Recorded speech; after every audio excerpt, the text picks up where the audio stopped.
So delighted that our very first seminar of this academic year is going to be our newest professor, Dr. Pendyala. I cannot be happier that Dr. Pendyala has joined our faculty. I had nothing whatsoever to do with it, but it was one of those gifts from heaven that was unexpected but very exciting. Ram and I go way back because he was a graduate student at UC Davis when I was just joining it as a brand new, very young, immature faculty member back in the early 90s. So that tells you something about both of us, I guess.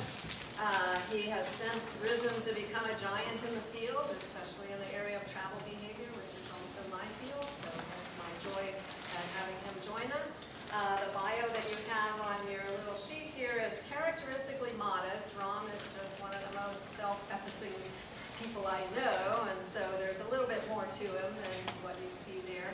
For one thing, he was the student of Professor Ryuichi Kitamura, who is also a giant in the field of travel behavior research, and much lamented due to his premature passing from cancer some years ago already.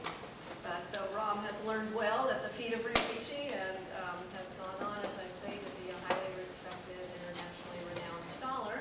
Among other accolades, he's been the chair of the International Association for Travel Behavior Research, which is, as the name suggests, exactly what it sounds like, and the primary professional society for people in our specialty. So he's known and respected worldwide, and one of the great things about his research is exactly what the title of his talk suggests, which is that he's a great bridge builder, if you will, between theory and practice. And so his research has the utmost scholarly rigor to it, because he was a student of Ryuichi's, but it's also very relevant to real-world issues and implemented by real-world planning agencies. So I think you'll be delighted to get to know him better, and I'm looking forward to talking to him.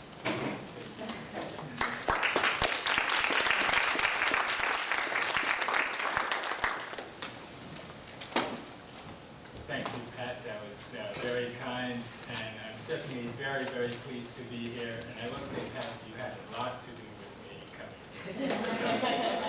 So again, it's a pleasure and a privilege to be here with a great group of faculty, students, and professionals. I think some of you are from the DOT and perhaps some other agencies as well. And so I tried to put together a presentation that speaks to some of our research, but also how we're trying to move some of this into practice. But a couple of more anecdotes. I mean, as Pat mentioned, I was a student at UC Davis when Pat was a budding genius of an assistant professor. She did serve on my dissertation committee and had some hard questions in the day. And I do recall taking the travel survey methods course from Pat. I think the first time she ever taught it at UC Davis. I'll be curious to see how it's evolved over the years. But certainly it's been a long and fruitful association. And my time at UC Davis actually overlapped with Randy Gensler's time at UC Davis. I don't know if Randy's in the audience, but Randy and I overlapped for at least 3 years out of the several years we were there. And his office was literally across the corridor from the office that I occupied. And we'd have this running chess match between the offices. And of course, our memories differ as to who exactly won. But those were certainly fun times. Some others in the audience, I overlapped with Sue Bro, who's a professor in planning at Arizona State University. So lots of friends within the Georgia Tech community, so to speak. And I look forward to working with all of you going forward. So let me talk a little bit about essentially what I do. So as Pat mentioned, I do work in the domain of travel behavior, but again focusing on travel behavior analysis and modeling with the idea of trying to translate what we understand about travel behavior into more operational transportation models. And of course, why do we need these models? Because all metropolitan planning organizations and state departments of transportation, all of the public agencies are always trying to plan for the future. Of course, there's a certain amount of catch-up that also has to be done as you experience congestion every day. There's always a certain amount of catch-up that has to be done, but there's also planning for the future and thinking about what types of policies and infrastructure provision is required to meet the needs of the future. So I'm going to talk about how perhaps we are moving into a new era in transport modeling, and why so. And then I'm going to talk about a few different projects that I've worked on over the past few years that I hope will highlight some of this bridging the gap between research and practice. And then talk perhaps a little bit about why we cannot rest on our laurels, but we need to be thinking about perhaps even more transformative changes in the way we develop, design, and deploy our transportation models. As you see, I think revolutionary changes happening in the world of transportation with what we call disruptive technologies. But a little bit again about me, just so you know, some historical facts and figures of my journey here. So I'm here now at Georgia Tech, 2014. Arizona State University for 8 years, 06 to 14. University of South Florida in Tampa, so not too far from here, for 12 years, from 1994 to 06. And right after my PhD, I was actually at the University of Louisiana at Lafayette in Cajun country for a couple of years as an assistant professor. So I've been around a bit, but always south of the snow belt. Never quite ventured north, even though the most recent events of December did have me a bit nervous about. But then I was assured it's a 1-in-100-year event, and it will never happen again. As mentioned, I have both my master's and PhD from UC Davis and my bachelor's from the Indian Institute of Technology, Madras, Chennai, India.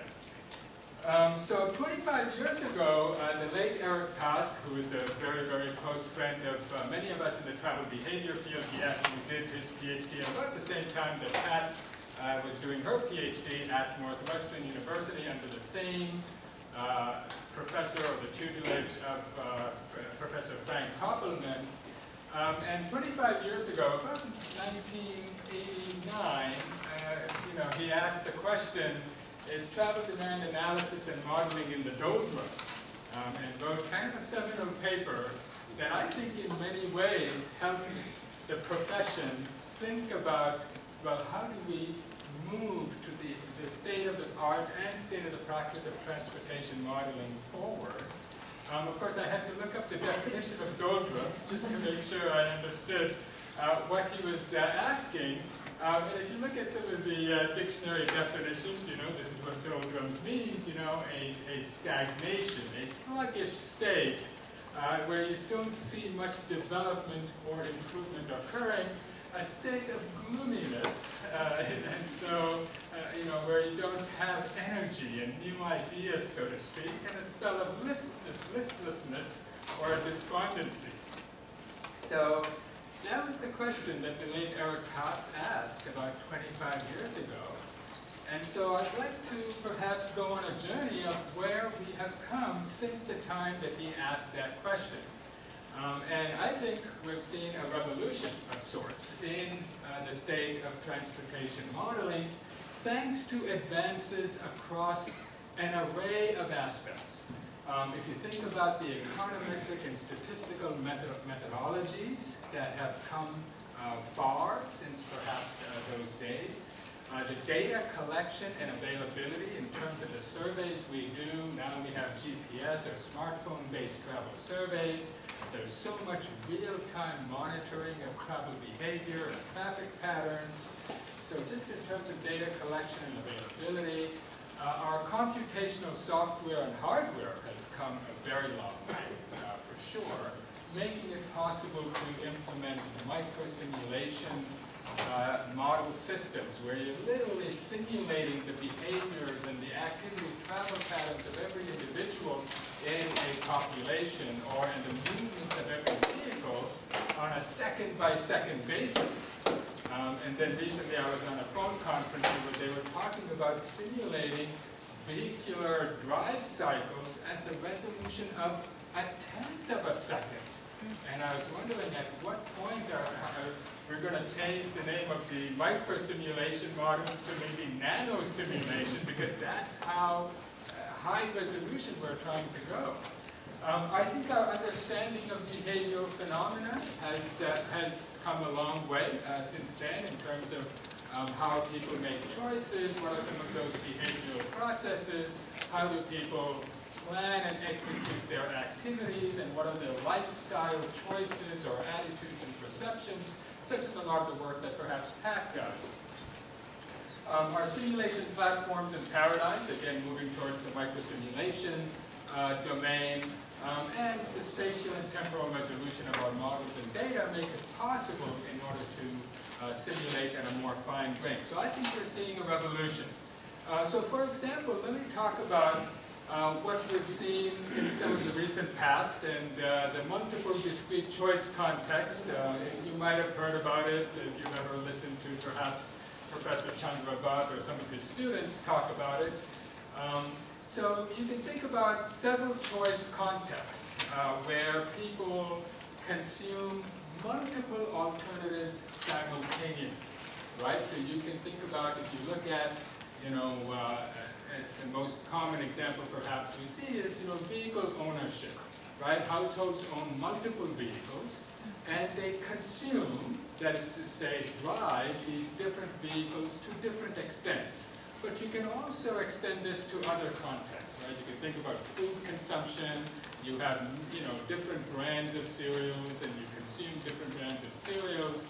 You can think about, owning stocks, and you own a portfolio of stocks or mutual funds, and you own them to different degrees or extent, and so on. So it's not like you're actually consuming always a single discrete choice, but you're actually consuming multiple discrete choices from a choice set, right? So there's a choice set, and you are actually consuming multiple alternatives and utilizing them or consuming these alternatives to different degrees.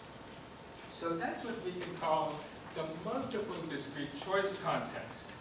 And so to account for this multiple discreteness and satiation effects meaning, you're not going to eat cornflakes forever and ever and ever. At some point you're satiated. You're just satisfied with the amount of cornflakes you've consumed.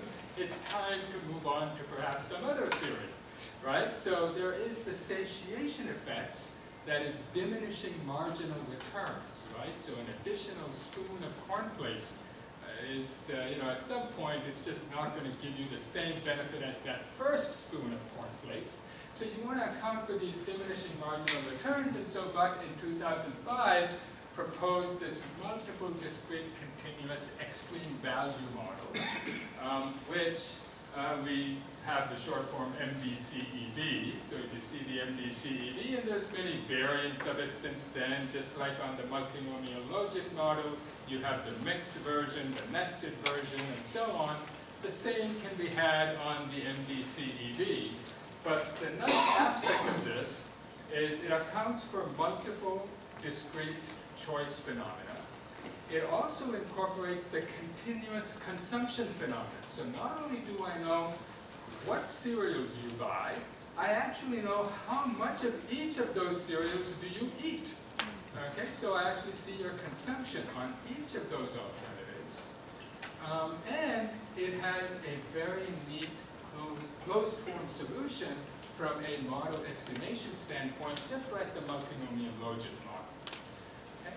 So it has a very neat solution, and it collapses to the standard multinomial logic in the case that you choose one and only one alternative. Okay? So the functional form is like this. I don't want to necessarily get into the details, except to say that the total utility that you derive from consuming X, okay? And X is essentially a vector of consumption of different alternatives, is going to be based on K equal to 1 to K. So you're essentially consuming all of these different alternatives, so it is an additive utility. So you consume one item and then the next and so on, and so you're adding utilities across these alternatives. And there are various parameters. So of course it depends on xk. So xk is how much you consume of the kth item, right? So it is positively impacted by xk as you consume more of a quantity. There is a certain increase in utility, except there are some satiation parameters. So alpha k and gamma k, these are satiation parameters that account for the diminishing marginal utility. Okay, the diminishing returns with each additional unit of consumption. Gamma k, in addition to being a satiation parameter, also accommodates corner solutions, that is zero consumption of certain alternatives, right? So you can get the corner solution, so you don't have to consume all the alternatives. You can consume some and absolutely not consume some others, right? And xk is the consumption quantity for that alternative. Now psi k represents the baseline utility, and usually that is parameterized. So we say that psi k, the baseline utility, is a function of your socioeconomic and demographic characteristics. It's a function of the attributes of the alternative, the kth alternative, right? Just like any utility function where you're saying the utility you derive for using a certain mode of transportation depends on your socioeconomic characteristics, the attributes of the mode of transportation, and so on. So that is what is shown here, where zk essentially is that series of attributes that affect the baseline utility, and epsilon k is a random error term that follows an extreme value distribution, just like in the multinomial logit model. Okay, and the choice maker is trying to maximize utility. So this does fall under the class of utility maximization models. And of course you can question to what extent does utility maximization represent the true behavioral process. And indeed, we have a family of transportation models that are coming along that try to accommodate deviations from the principle of utility maximization. Okay, but under the principle of random utility maximization, we do have to consider that people operate under a budget constraint. So there is sometimes a monetary budget constraint, maybe a temporal budget constraint, because a day consists of only 24 hours. So you have these budget constraints to take care of. Okay, so let me talk about, well, okay, so this is a fancy, nice model, and there's publications about estimating these models, but how is it making a difference? So here's the Southern California Association of Governments that comes to Dr. Butt and then Dr. Gulius at the University of California at Santa Barbara and myself, so the three of us team up to work on SCAG's activity-based travel demand model. And SCAG says, of course, we want to be state-of-the-art. We're one of the biggest planning agencies in the country. We cannot have second best, all right? We've got to have the best activity-based travel demand model going forward, especially in California, because of a lot of the emphasis that's being placed on greenhouse gas emission reduction and trying to meet the targets that have been set by some of the legislative mandates. So if you think about this, right? So activity-based models, okay, are trying to simulate activity travel patterns of individuals and households. And ideally, we'd like to account for the fact that people living in the same household are interacting, right? So, people living in the same household are perhaps undertaking activities together. Perhaps they are allocating tasks among themselves, okay? So you pick up the child and I'll drop off the child and so on at school. Right? So they're allocating tasks, they're doing some joint activities together. So there's this, vehicle allocation in the case where you have fewer vehicles than drivers. So there's a lot of this type of joint activity and intra-household interactions that we'd like to account for. And activity-based models so far have struggled to do this. And the question is why? Well, if you think about it, right, if you needed to generate the entire possible set of interactions that a household may have in terms of their joint activity engagement, the number of mutually exclusive alternatives in a traditional single discrete choice framework, right, where you can only choose one from a whole choice set, the number of possible alternatives explodes and becomes computationally infeasible to deal with. So then, of course, MDCED to the rescue, right? So let me just show how that happens. So you can think about two people, right? So P1 and P2, and perhaps we'll just deal with two activities, A1 and A2, right? And let me just toggle through this quickly. But if you just had two people and two activities, these are all the possible alternatives that you could generate, right? So person 1 could do nothing, sit at home. Person 2 could do nothing, sit at home.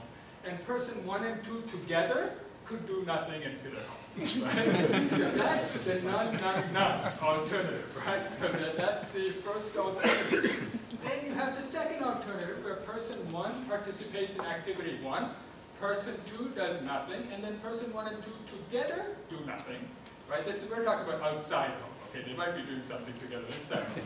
We're talking about the activities outside that generate travel. And so you can think about all of these different alternatives, and this is with just two persons and two activity purposes, 64 alternatives, right? So here's the MDCED model, a total of just 7 alternatives compared to the 64. Of course, you can always have the none, right? And then you can think about, you know, activity 1 pursued by person 1, activity 1 pursued by person 2, activity 1 pursued by them jointly, right? And then activity 2 by person 1, activity 2 by person 2, activity 2 jointly, right? And because it's a multiple discrete choice model, you can select multiple alternatives, right? Now, none is separate because you can't have a situation where you're pursuing an activity and yet doing nothing, right? So that is a separate alternative. If you choose that, that precludes you from choosing an activity engagement alternative. Okay? And so each box represents an alternative. So for example, suppose person 2 pursues activity 2. And there's also in your daily itinerary person 1 and 2 together pursuing activity 1. Right? Suppose that's what the household did. Right? You would choose this alternative and that alternative, right? And the multiple discrete choice allows you to do that. Whereas in the single discrete choice, you have to enumerate all 64 alternatives, and you would have to pick the one alternative that captured that combination. Okay? And then you can think about how this can explode in a realistic situation. Okay, any activity-based microsimulation model now has at least 9 trip purposes.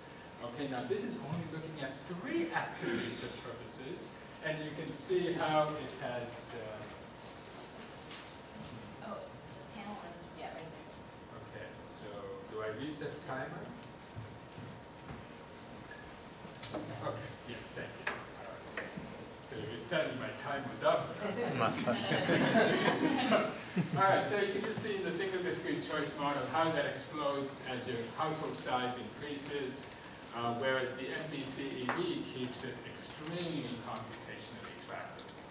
And so we actually implemented this full force for the Southern California Association of Governments. So they actually have a model component at the household level that determines up front what is the activity agenda of a household going to look like before we go into modeling individual choices. And so we kind of come up with an overall household activity schedule for the day before we go into individual choice components. So this becomes further amplified, this difference, as you increase number of purposes. Okay, so it is, the estimation, of course, is very neat, computationally tractable with a neat closed form solution. The challenge, however, lies in the application. And so sometimes, even with the MDCEV model, of course, estimation is nice, but application in forecasting mode can indeed be computationally very cumbersome. And so that is an issue that we're still dealing with in the SCAG activity-based model context. And partly because of the sheer size of the SCAG planning model, right? The base year population is 18 million people. They have 12,000 zones, traffic analysis zones in their model system. And you need to evaluate a multidimensional integrals over the choice space for each individual in the simulation, right? In order to apply the MDCEV model in forecasting. So this is a bit of a problem. So Pendyala and Butt, so Abdul Pendyala is Dr. Butt's former PhD student who's now at the University of South Florida. So Pendyala and Butt, they offer a computationally efficient, relatively speaking, forecasting procedure. Still a bit of a challenge, but certainly made tremendous advances in terms of being able to apply the MDCEV in practice. And that has helped us advance the SCAG activity-based model forward. So essentially, we have to compute choice probabilities for each individual in the simulation, say about 500 times, using that computationally efficient procedure, and we take an average in order to determine your relative consumption of different multiple discrete choices. Okay?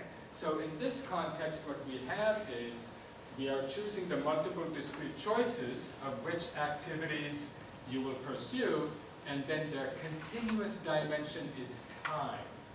Okay, so we determine, for example, person 2 will pursue activity 1, and also for how long, because that much of your day, right, at the outset is blocked off. Okay? Now, when do you pursue the activity comes later in the activity-based model in terms of a time of day. So is the problem solved, right, is the question. And so let me talk about a project, which we did for the Maricopa Association of Governments, which has been struggling with some air quality issues of their own, of course more so in terms of particulate matter, because the greater Phoenix area is in the Sonoran Desert and has a lot of particulate matter related air quality problems. But they were interested in saying, can we advance as they were developing their activity-based model system, can we advance the model so that we can start getting a better handle on vehicle fleet composition, right? A classic example of a situation where the multiple discrete continuous extreme value model is perfect, okay? Because households own multiple vehicles and drive or consume these different vehicles to different extents. So we want to provide not only a count of vehicles, but also information about body type, right? What type of vehicle are you driving, the age of the vehicle, and the fuel type, because these three dimensions at a minimum have very key implications for energy consumption and emissions, right? So what happens previously is most travel demand models simply estimate the count of vehicles, but not the fleet mix. And the fleet mix is embedded as an assumption in the air quality model called MOVES. And so the output of the travel demand model is provided to MOVES, and MOVES uses its inbuilt vehicle fleet mix assumptions to estimate emissions and energy, right? And so the question is, well, can we do better than that? Okay, can a metropolitan planning organization thinking about different maybe incentive schemes to promote the use of alternative fuel vehicles, right? Can they estimate vehicle fleet mix and better inform the air quality model, right? About what is the fleet mix going to be in a future year under a certain policy scenario, right? So that's what we want to do. So we wanted to develop a vehicle fleet mix model and simulate household vehicle fleet composition for each household in a representative population, right? For the population for the region. We wanted to be sensitive to household social demographics, built environment and network attributes. and the vehicle attributes themselves, right? The price of the vehicle, any rebates or incentive schemes, the fuel type, and so on. And then, of course, we'd like to track the vehicle usage through a day. That's what our activity-based microsimulation models allow us to do, because we're tracking each individual. We can see which vehicle they're using, track vehicle usage, and that will help us inform energy and emissions estimates much better. Right? So you can think about, a household that has perhaps 4 vehicles, right? In the traditional travel models, all we do is the first line. Number of vehicles equal to 4, right? We don't go anywhere beyond that. Whereas with the vehicle fleet composition model, we're now going to get this array of rich information. Okay? So this is the objective, develop a model system to estimate vehicle fleet composition, predict annual mileage for each vehicle in the household. We use the 2009 National Household Travel Survey data set. Many of you may be familiar with that. And Maricopa Association of Governments in the Greater Phoenix area, they actually purchased what's called an add-on sample. That is an additional sample to the national sample. So they had a pretty healthy sample size of about 4,500 households in the NCTS data. And we used different vintage classifications, so that's not quite a continuous variable, but we thought it's okay to aggregate into 3 bands, age bands, looking at vehicle ages. And you can see some of the descriptive characteristics. There were, by the time we cleaned the data and so on, there were 4,262 households with 7,785 vehicles in the sample. Here's the distribution of vehicles in the sample. You can see cars generally dominate, as you would expect. So about almost 50% are cars. And then you can see vans are a rather small percent. There's SUVs, okay, pretty a little bit higher percentage there, and pickup trucks as well. And then there's a modest number of motorbikes in the sample too. So here's a vehicle body type by income. Okay, so you can slice and dice this in many different ways and see how these change. But here's household income in about $25,000 increments, and you can see how the vehicle mix in these different income bands is slightly different. In the lower income, you do see a higher percent of cars, and generally a lower percent of SUV. And then as you go to the higher income, you'll see cars are a bit, actually under half, less than 1/2 of the fleet, and 1/4 of the fleet are SUVs, right? So you do see these differences, and if you also look at by presence of children, you'll suddenly see minivans show a slightly higher presence, right? So you can think of all those types of aspects. So the vehicle fleet composition model system that we developed has several different components. I don't want to necessarily dwell on each of them, but we basically predict the mileage. Okay, so we do have to predict your budget, right? So because there is a budget under which you've got to allocate this, mileage across the choices. So we look at your annual mileage, and then there's the MDCEV mark. Okay, that's predicting the fleet. So essentially, there's a total mileage that I'll predict, say, for a household. I will then use the MDCEV to allocate that mileage across the multiple alternatives that you choose. Okay? So let's say you choose an SUV that's 0 to 5 years old, and here's maybe a car that's 6 to 11 years old, right? So we allocate mileage. We have a multinomial logit model to do some validation of the MDCEV, okay, which I'll talk about in a moment as to why we do that. And then there's an ordered probing. See, the MDCEV cannot tell you the frequency of each vehicle type that you own. The MDCEV will tell you what types you own, but if you own multiple vehicles of the same type, it can't tell you anything. It can't tell you that. Okay? So you'll need another count model in order to tell you, well, oh, Well, this consumption of this car, I actually have 2 of them. And then, of course, for simplicity, we just allocate the mileage equally across vehicles that fall into the same type.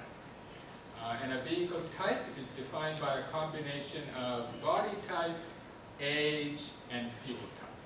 Okay?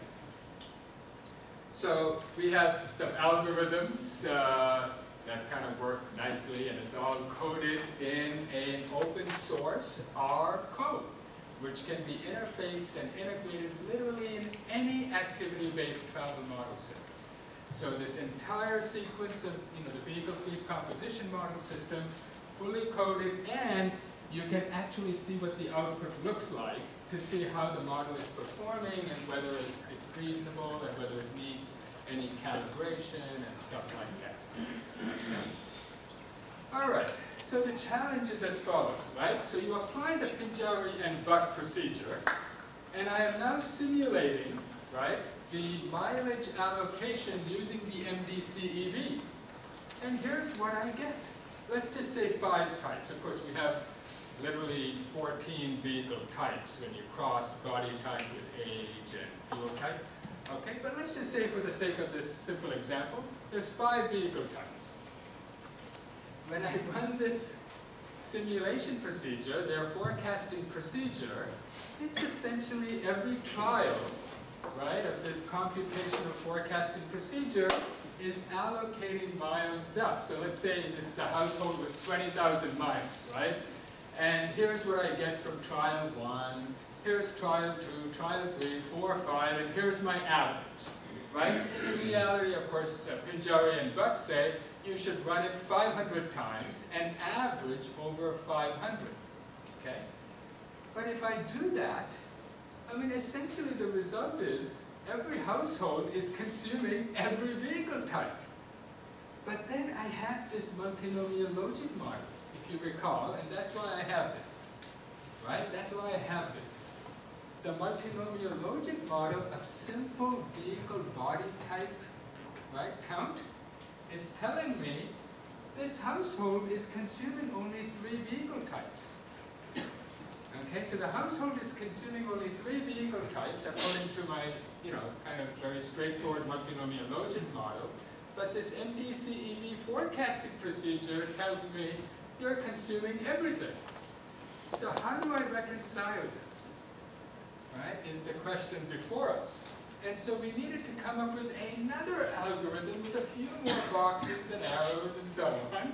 So I will not try to go through that, but I will try to give you a quick example of what we did, a heuristic algorithm. And again, this is where we're trying to move some of the research into practice through the application of a heuristic algorithm. So let's say I've run the Pendyala and Butt procedure 500 times, computed averages. Here's an actual example. A household with a total mileage budget of 26,200 miles. And I've allocated it across all the vehicle types according to the MDCEV, right? And I've averaged those 500 trials. Okay, so what do you do now?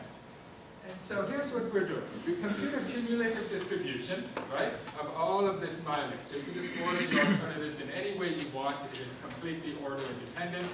Okay, compute a cumulative distribution, right? And now I am told, right, that essentially the MNL, the multinomial logic model, tells me you have to choose 3 body types, right? Not all 15. Okay, choose 3 body types. How am I going to do that? I will apply a Monte Carlo simulation procedure on top of the Pendyala and Butt forecasting procedure. So with that cumulative distribution in place, I will now randomly draw a number between 0 and 1, and I will choose, based on where that random number falls, I will choose the alternative, right? I will draw that alternative without replacement, okay? Because this has to be unique vehicle types, okay? So without replacement, right? And then I will do that again. So now the band 6 to 11 is gone, okay? Because it got drawn here. And I will now do this again, right? And I will draw cars 0 to 5. This is just an example, right? So suppose you do another random draw of a number between 0 and 1. let's say we're drawing car 0 to 5. Now I will eliminate that, right? But you'll also notice I am updating this mileage and the distribution, right? So here it was 26,200. I subtract the 7,000. I'm at 19,200. I have a new distribution, right? So it is drawing without replacement, with elimination, okay? And I do that again, right? The M&L model told me I have to do it 3 times for this household because this household consumes 3 vehicle types. I do the third, here's the SUV. So essentially I have drawn these 3 and I stop, right? As per the multinomial logic R. So everything else is zeroed out. Everything else is zeroed out. Those are the non-chosen alternatives. But now I have a budget that is way off, right? It's just 13,100. I need to now scale up to match the control total of 26,200 miles, okay? And that's what we do, and now I know exactly the vehicle types chosen by the household and how many miles accrue on each of those vehicle types, right? So we've essentially added a Monte Carlo simulation procedure, kind of a heuristic procedure, on top of the forecasting procedure that Pendyala and Buck developed. Okay? So very practical.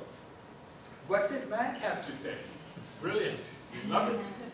But what did Dr. Buck have to say? I'll have to think about this. Seems like a little voodoo mixed in with Monte Carlo simulation. Okay, and then he asked, of course, the $1,000,000 question. Does the algorithm actually work? Okay. So I can, of course, go chart after chart. I've chosen reasonably good-looking ones, but I will say that that the procedure works just tremendously well. I mean, even with absolutely no calibration, when you're looking at trying to match up the mileage, we have a little bit of an issue towards the higher mileage. But in terms of distribution of body types and so on, we've found that the procedure matches up just tremendously well, even with absolutely no calibration. And then, of course, if you do some modest calibration, you can even take care of slight discrepancies that you see here. So this graph is showing average annual mileage for different vehicle types. And it's also showing the percent presence of these different vehicle types in the sample. So of course this is a sample replication. We're trying to do some additional validation as well. Okay. So with that, I hope I give you some flavor. I'm now going to just rush through a couple of things, probably in a few minutes, just to give you a flavor of a couple of other types of examples of what we do. So this is a tour-based characterization. Okay. Again, an activity-based model, so you can think about tours, trip chains, right? You go from home, stop, stop, stop, stop, come back home. And the question is, what activities do you pursue in the trip chain? And how much time do you allocate to each activity, right? A perfect MDCEV context, right? Because in any trip chain, you might pursue multiple activities, right? And you'll pursue these multiple activities to different extents of time, right? The time allocation. So we thought, hey, let's try and incorporate this into the tour models that are being applied in many areas in practice. Okay? Because a lot of the tour-based models in practice do not treat time in a continuous fashion, right? And they struggle with trying to identify all the secondary activities that you pursue in a trip chain. Okay? So what is the mix of activities pursued and the time allocated? And so the MDCEV model is capable of doing that. Here is a tour characterization framework. You can kind of ignore the top and the bottom because there are other model components that do that. But essentially, if I am given tour pegs, that is the beginning time and ending time of a tour, right? Can I come up with a tour characterization framework that tells me what happens in between, right? Those two pegs, the beginning and end of a tour. And that's essentially what we wanted to do, right? So here's home, there's work, so this is a home-based work trip chain. You might have multiple stops on the way to work, multiple stops on the way back home. How can I characterize or identify what is S1 through S8? You don't have to have 8. We're just topped off at 8. We just figured it's hard to simulate more than 8 stops, and the data don't support it anyway. And then, of course, there's all the travel that occurs associated with those stops. So we define this travel plus activity, that is the travel to the activity, plus the activity itself as an epoch. Okay, and so we're treating time allocation on an epoch by epoch basis. Okay. So here we have what's known as 2 outside goods. I'm not going to get into that, but essentially, again, we have this entire framework programmed and implemented in R, both the estimation as well as the application or forecasting procedure. Again, use the NHTS, National Household Travel Survey. Here's home-based work tours, about 2,000 home-based work tours in the estimation sample. This is a little bit of a tour profile in terms of number of stops by purpose and so on. And so we estimated a 9 alternative system in terms of what stops you pursue, because sometimes you might pursue multiple episodes of the same type of activity, right? Shopping 1, shopping 2, right? So you might do multiple shopping and so on. But essentially here's, again, sample replication. I mean, the MDCEV model applied with some of the heuristic algorithm, very effective in replicating the distribution of activity engagement in home-based work tours. So just wanted to highlight some of that. This is the average epoch duration, so we're even capturing the epoch duration very effectively. All right. Another area is integrated models of demand and supply. I think in the interest of time, so one area that we're trying to really work on is trying to integrate our travel demand models with dynamic network assignment models. And so we've tried to come up with a paradigm where essentially you can have a travel demand model and a network model continuously communicating with one another along the simulation at a 1-minute time increment. So in every minute of the simulation, the travel demand model is providing the network model the set of trips that are departing to a destination, and the network model has to route the trips and so on, and based on actual network conditions, the dynamic network model is returning to the demand model the set of trips that have arrived at their destination. Right? So you're actually getting this minute-by-minute communication between the activity-based model and the dynamic traffic assignment. So in each minute, there's this two-way communication between the models. And we applied this to study the impacts of a low-emission zone policy. A low-emission zone policy is essentially you identify a high congestion area, such as a CBD or downtown, whatever. You tag it as a low-emission zone, and perhaps you impose a toll if you're driving a polluting vehicle into this low-emission zone, or you incentivize. You give an incentive to those who are driving an eco-friendly vehicle, right, into the low-emission zone. So that's kind of the whole idea of a low-emission zone, and we applied this integrated activity, travel, demand, dynamic network assignment model system to simulate what would be the impacts of a low-emission zone policy on energy and emissions. So this is being funded by the U.S. Department of Transportation, their ITS Joint Program Office, and the Phoenix area was used as the case study. And so I'll try to go to maybe some of the bottom line, but we can actually see what happens before and after the implementation of a policy. So here are the low emission zones. And you can see this individual before the LAZ policy did shopping and personal business you know, in some different zones, right? And after the LEZ policy, you can see a bit of a rearrangement of the activity travel pattern, where this individual now is doing shopping and personal business in the low emission zone to take advantage of the incentive, right? You're incentivized, right, to travel there, and if this person has an eco vehicle, the person can travel and take advantage of the incentive. So here's, you know, some basic ideas. So you can see there's actually a bit of an uptick in VMT as the level of incentive increases.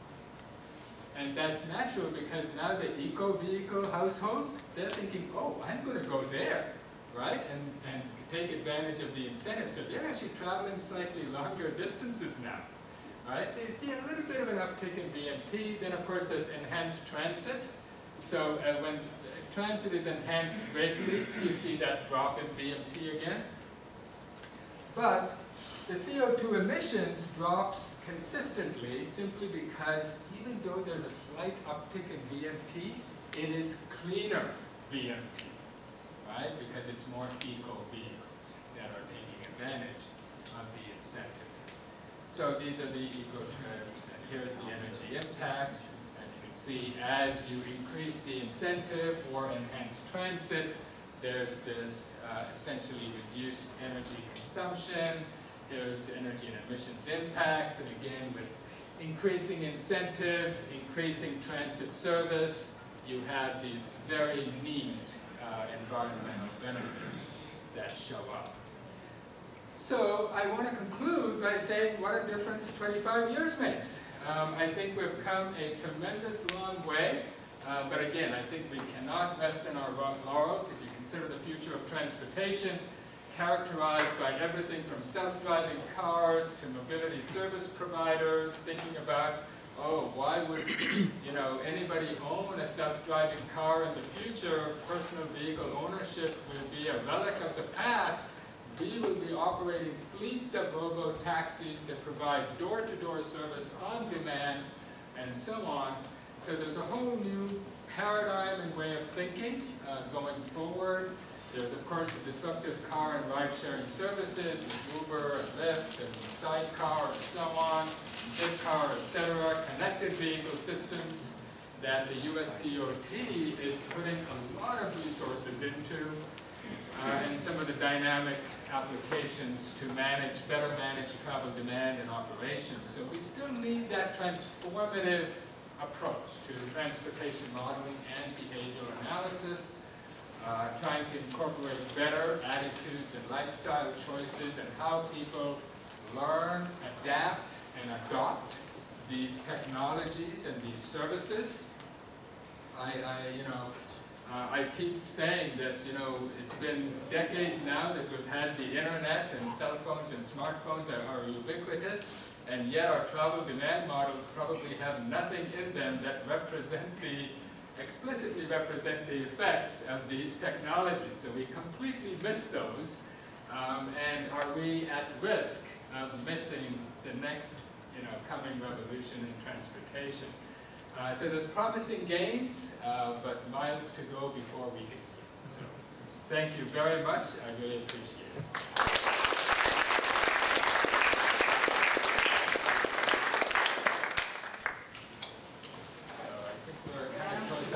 You have time for is there a class? Maybe one short. Yeah, maybe a short question. Yeah, sure. Okay. Well, I want to thank you for the presentation. I'm David Jarrett. I'm Office of Research at Georgia DOT. I'm real pleased we've got 4 Georgia DOT offices represented here today. And thank you for the last slide, because that's exactly where I was going, is what are you anticipating for the future, and what about applying this right now? Should we go ahead and, because we don't know how long it's going to be till connected vehicles and and autonomous vehicles come on the scene. That's something we'd like to know more about. What will be the value of applying it now, or should we wait, anticipating the changes that are coming for the fleet and the infrastructure? So I'd be interested in perhaps a follow-up presentation dealing with just that issue. How could agencies use something like this in the short term and in the long term? Right. So, I mean, I think with a lot of the connected vehicle systems and some of these dynamic mobility applications and active traffic and demand management strategies that USDOT is considering, a lot of the modeling tools are being enhanced, and in the process of being enhanced, there is ongoing work related to enhancing these modeling tools. So the time is, I think, upon us where we can start applying a lot of these model advances and be able to incorporate what these future technologies might bring to the table. Do you see in the future using commercial vehicles as well in terms of the parameters of it? Commercial vehicles? Operations. Oh, absolutely. I think we can put in those parameters.